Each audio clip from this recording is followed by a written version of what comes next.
Muhammad and Hafsa.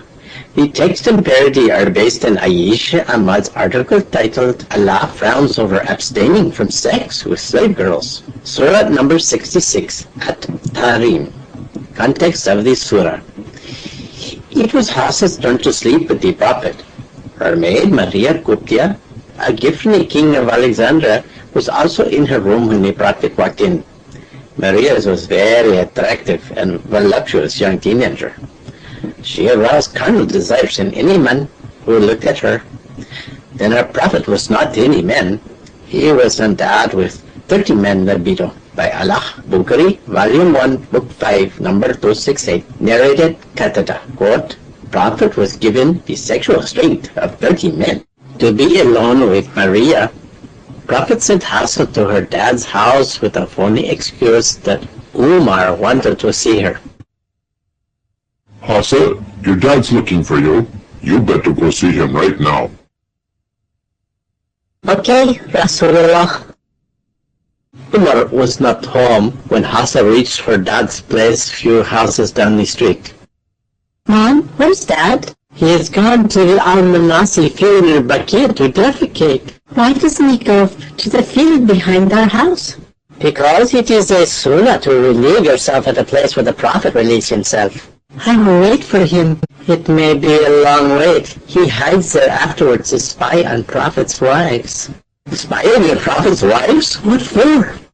To make sure they are veiled according to the Surah 33 verse 59 when they come to relieve themselves. As you know, this ayah was sent by Allah at your dad's request. Bukhari, Volume 8, Book 74, number 257, narrated Aisha. Umar bin al-Khattab used to say to Allah's apostle, let your wives be veiled, but he did not do so. The wives of the Prophet used to go out to answer the call of nature by night, only at Al-Manasi. Once Sauda, the daughter of Zama, went out, and she was a tall woman. Umar bin al-Khattab saw her while she was defecating in a group, and said, I have recognized you, O Sauda. He, Umar, said so. He was anxious for some divine orders regarding the veil, the veiling of women. So Allah revealed the Surah 33, verse 59, Al-Hijab, a complete body cover excluding the eyes. Umar doesn't like what he saw at Al-Manasi. He wished there is a divine command to cover women's body completely. Allah quickly revealed the order of wearing hijab for Muslimah in the Quran, Surah 33, verse 59. Allah agreed with me on three things and revealed ayahs. One of them was the verse of the veiling of women, Surah 33, verse 59. Well, I can't wait that long. It's my turn with Prophet. He must be in bed waiting for me. It is not good to keep your man waiting for too long for sex. Bye-bye. Oh, the Prophet is indeed on Hafsa's bed, but definitely not waiting for her. When Hafsa returned, she found Prophet in bed, but not waiting. He was in action with her maid, Maria. Hafsa was outraged. She had a temper of her dad Umar, and she started hollering at him. Astaghfirullah! Rasulullah, you lied and deceived me to screw my maid? Hafsa, mind your language. Surah 33 verse 32 says you should talk to Allah's Prophet in an honorable manner. All wives of the Prophet, speak to the Prophet in an honorable manner. I will speak honorably to the Prophet when the Prophet stops acting dishonorably himself. Having sex with slave girls is not dishonorable. Allah has made them halal for me. Surah 33 verse 50. Muhammad, sex with slave girls and captured women is halal for you. I don't give a rat's behind who is halal for you and who is not. You can have sex with a she-camel for all I care, but I do not want it in my bed on my night. Hafsa, calm down. I will tell you something. If you keep this incident a secret between you and me and don't tell anyone, I take an oath that I will never touch Maria again. And please cool down first. Go have a drink of cold water.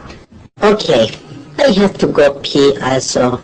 Hafsa returned after a short while and found her husband again in bed with Maria. Rasulullah, you have a short memory. You had just said you were not her again. Yes, I did, but Allah revealed Surah 66, verse 1. After you left, it says, Muhammad, why do you forbid yourself what Allah has made lawful to you, just to please your wife? What about the oath you took? Allah dissolves my oath by Surah 66, verse 2, which says, Allah has ordained for you the dissolution of your oath, and Allah is your Mawla.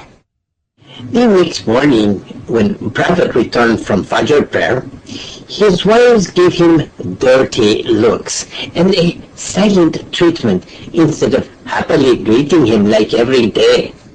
As smart as our Prophet was, he knew right away that Hafsa had ratted him out and had divulged the last night's incident to all other wives who incidentally hated Maria for her beauty and Prophet's fondness of her. Prophet was pissed off and rushed to Hafsa's room. When I told you to keep last night's incident with Maria a secret to yourself, I trusted you. Why did you spread it? Who informed you that I spread it? Allah informed me. The Prophet had trusted one of his wives with a certain incident. Then she spread it, and God let him know about it. He then told his wife. She asked him, Who informed you of this? He said, I was informed by Allah. Surah 66, verse 3. Hafsa started trembling with fear. She had no idea. Allah spied for the Prophet and tattletaled to him his wife's private talks and gossips. Angry Prophet then gathered all his resentful wives and conveyed the following chilling message from Allah to them, which had just arrived. Surah 66, verse 5.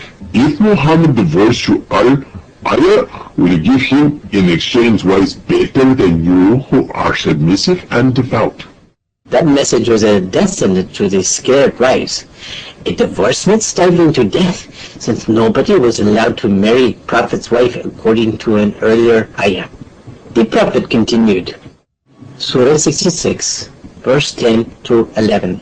On one hand, wives of Allah's prophets, Noah and Lut, misbehaved with their husbands, and they were put in hellfire. On the other hand, wife of Kafir, Pharaoh, was well behaved, and she was awarded paradise. All the wives started wailing. Starving to death is one thing.